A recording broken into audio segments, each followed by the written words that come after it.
Eu não gosto de assistir o canal do Nerd Insano porque eu prefiro assistir o canal do Sangado, o canal do Resident Evil, o canal do... Cala a boca!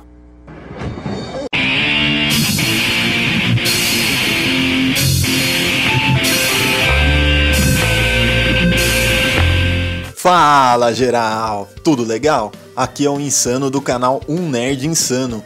Escândalos, barracos, tropéus, forfés ou simplesmente tretas. Chame como quiser, mas em todos os lugares, seja do mundo do trabalho sério ou do mundo da diversão, as pessoas sempre acabam entrando em atrito. Então hoje nós vamos conhecer as maiores tretas do mundo dos games. Número 10. Malandragem no torneio de StarCraft 2. Galera, pra quem não sabe, na Coreia do Sul, StarCraft 2 é um game levado muito a sério. Chegaram a preparar estádios para os torneios deste game e eles ainda contam com centros de treinamento para ajudar os melhores jogadores a desenvolverem ainda mais suas habilidades no StarCraft. Além disso tudo, na Coreia do Sul, eles têm até 2 canais de TVs dedicados à cobertura de todos os eventos relacionados ao mundo do StarCraft. Apesar de toda essa seriedade para com o game, uma grande palhaçada foi feita. Um dos melhores times de jogadores gamers coreanos foi pago para perderem uma aposta ilegal no torneio de 2015 de StarCraft 2. Esta sacanagem acabou sendo denunciada por um site de notícias de games. Uma investigação foi instaurada e 12 pessoas acabaram indo para a cadeia. Os envolvidos foram proibidos para o resto de suas vidas de participar de novos torneios e a justiça decretou que depois de soltos eles podem voltar para a cadeia pelo simples fato de estarem próximos a um local onde esteja ocorrendo um torneio de StarCraft. De acordo com a denúncia, Yoda, um gamer profissional considerado um dos melhores gamers do torneio, teria recebido a pequenina quantia de 25 milhões de dólares para perder propositalmente algumas partidas, mas depois ele acabou sendo chantageado por outras pessoas envolvidas no esquema, então houve a denúncia e todo mundo foi em cana.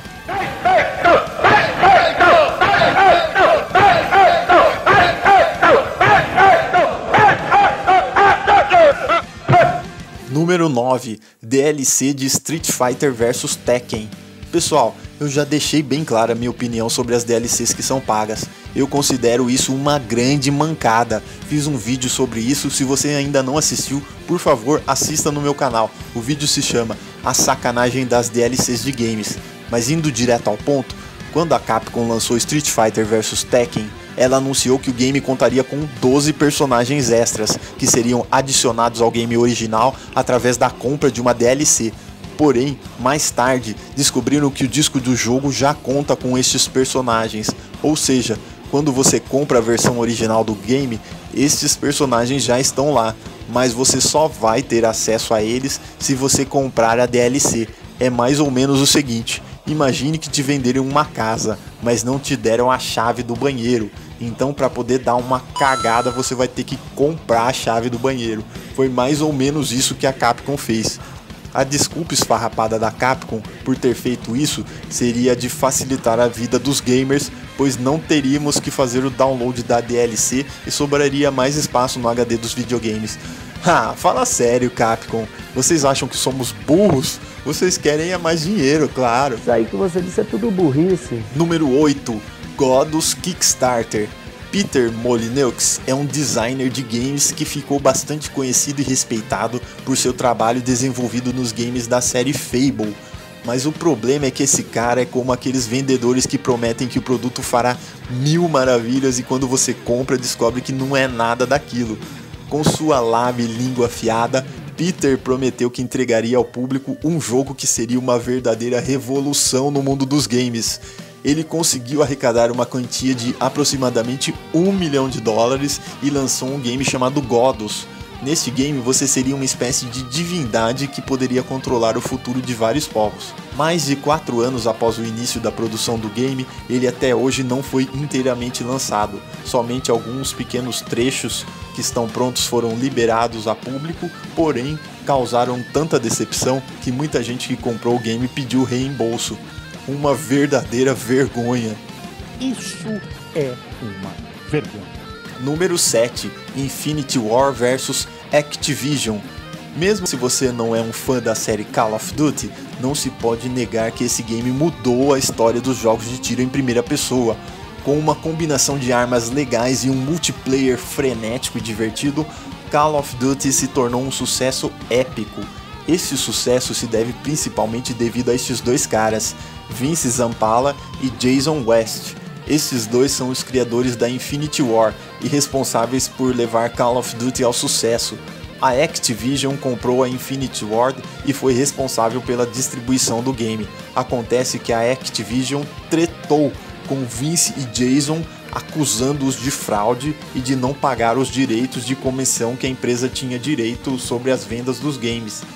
Os dois foram demitidos e isso gerou uma batalha judicial, com cada um querendo ter mais direito que o outro. Vai saber quem é que está dizendo a verdade. Número 6. Os jogos usados do Xbox One. Na grande feira de videogames E3 de 2013, foram apresentados os novos consoles Xbox One e PlayStation 4. Ambos pareciam muito além do que já tínhamos visto até então. Comparando os dois sistemas, havia muitas semelhanças. Ambos usavam Blu-ray, ambos tinham um hardware de poderio equivalente e ambos tinham novos controles, sendo que a diferença mesmo estava no fato de que a Microsoft queria que cada game de Xbox One viesse com um código de ativação que seria único e atrelado ao seu console, ou seja, se você emprestasse um jogo a algum amigo, como você já teria utilizado o código de validação no seu Xbox, este mesmo jogo não funcionaria no console do seu amigo. Resumidamente, a Microsoft queria acabar com a camaradagem que nós gamers fazemos entre nós, que é de emprestar ou trocar games um do outro. A resposta dos gamers foi imediata, tinha gente querendo linchar o Bill Gates. As ações da Microsoft despencaram e as pré-vendas do PlayStation 4 foram às alturas. Percebendo a burrice, a Microsoft resolveu voltar atrás e tirar essa estupidez de código de ativação no lançamento do Xbox One. Mas isso acabou prejudicando as vendas no lançamento do console. Tem gente que só pensa naquilo. Número 5. O modo Hot Coffee. GTA sempre gerou polêmica desde suas primeiras versões. Vários jornais mal informados simplesmente desprezam a excelente jogabilidade e história digna de filmes de Hollywood e se limitam a dizer que o game é apenas um simulador de assassinatos. Mas nenhuma das maneiras de se matar pessoas no game chamou mais atenção do que o modo Hot Coffee. Quando o GTA San Andreas foi lançado, ele era exclusivo dos consoles, porém, quando saiu a versão de PC, algumas pessoas começaram a vasculhar os arquivos do disco em busca de algo que poderia ter sido tirado da história do game. Para o choque de todos, foi então que conseguiram descobrir que o nosso amigo CJ pode fazer sexo com a namorada quando ele vai a um encontro. O Conselho de Classificação Indicativa de Games norte-americano ESRB foi a loucura, pois havia titulado o game com o selo M, 17 anos ou mais, mas ordenou que todas as cópias de GTA fossem recolhidas para que o selo pudesse ser trocado por AO, que é apenas para adultos. Muitas pessoas acusaram a Rockstar, a produtora do GTA, de estar vendendo filmes pornôs no formato de games. Mas quanta bobagem! Tem demência? Vai se fuder, mano.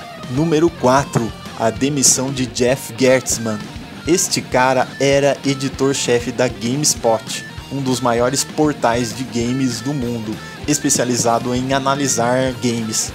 Acontece que em 2007, no lançamento do game Kane Lynch Dead Man, Jeff, por ser sincero e direto, desceu a lenha malhando este jogo meia boca. Acontece que a Eidos, produtora do games, estava fazendo muita propaganda no portal da GameSpot, estava investindo muito dinheiro com propaganda no próprio portal da GameSpot, e o Jeff Gerstmann acabou tomando um pé na bunda.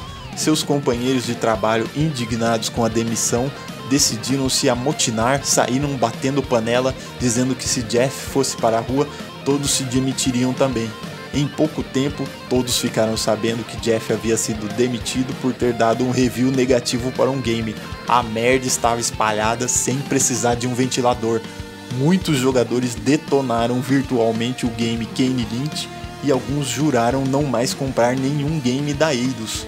Hoje, Jeff tornou-se editor do seu próprio portal de games, mas uma coisa fica na nossa mente: será que a mídia especializada em games já foi manipulada pelos fabricantes para falar bem dos jogos que não são tão bons só para venderem mais? O que vocês acham? Número 3. PlayStation e Gelhot.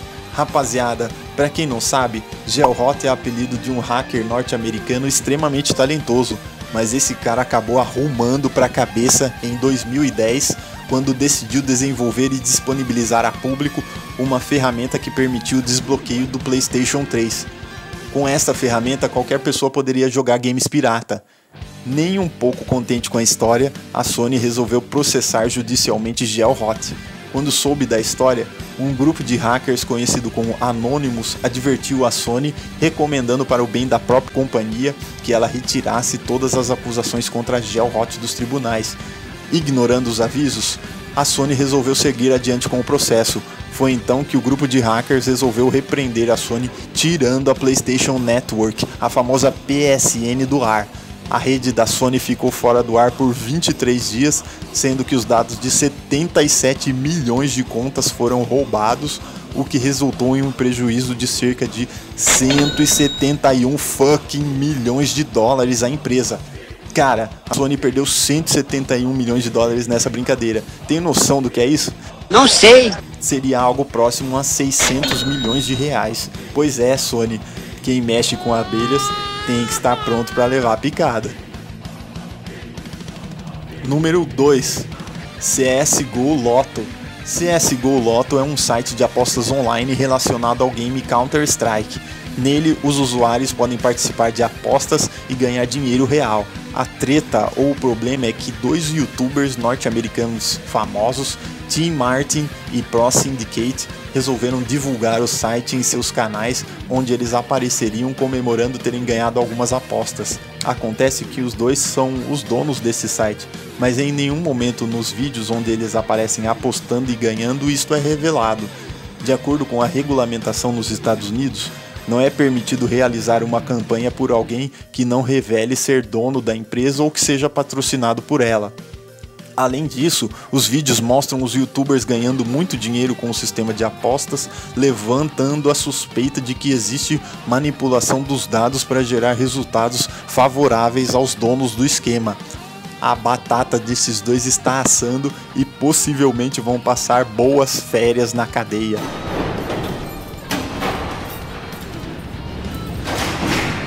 Número 1. Mortal Kombat e o ESRB. Nos Estados Unidos, os games recebem uma classificação indicativa de idade dada por um órgão de regulamentação de mídia chamado ESRB. Basicamente, esse órgão é constituído de grupos de políticos sem noção que entendem pouca coisa ou nada sobre videogames e tomam suas decisões baseadas em alguns poucos vídeos ou trailers que veem a respeito. Antes de 1994, esse grupo não existia e os produtores de games poderiam fazer tudo aquilo que quisessem sem nenhuma regulamentação. Tudo mudou quando foi lançado o primeiro e adorado Mortal Kombat. Ele parecia um game de luta comum, porém com uma diferenciação. Todas as lutas poderiam ser finalizadas com a morte do oponente. Arrancar cabeças, corações e incinerar pessoas eram coisas jamais vistas que enlouqueceram a cabeça dos gamers. Mais loucos ainda ficaram os pais de muita gente que, preocupado com o que os filhos estavam jogando, começaram a cobrar das autoridades legais alguma medida que regulamentasse o game e impedissem que crianças tivessem acesso àquilo que não fosse considerado apropriado a elas. Vários políticos se uniram e, em meio a discussões bizarras falando sobre colunas vertebrais arrancadas e violência excessiva, foi criado o ESRB, atuante até os dias de hoje na classificação etária dos games. Imagine um bando de políticos mais perdidos que cegos em tiroteio, querendo decidir sobre algo que eles não entendem ou que nunca ouviram falar. Foi o que aconteceu. Mas é isso aí, galera. Vamos ficando por aqui. Se você ainda não é inscrito, por favor se inscreva, porque tem muita coisa legal sobre o mundo dos games que vocês precisam saber. Se você é um cara legal, deixa aquele joinha animal e quem tiver um tempinho, assista meus outros vídeos. Valeu e falou, galera!